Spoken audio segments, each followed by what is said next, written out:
Want to make inviting people to your Slack workspace super easy?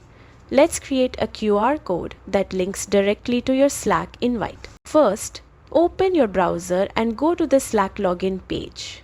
Sign in with your email, Google or Apple account. Once you're inside your workspace, look for Invite People in the left menu and click it. Now hit Copy Invite Link. This will copy your unique Slack invite to your clipboard. Next, open your browser again and search for a QR code generator.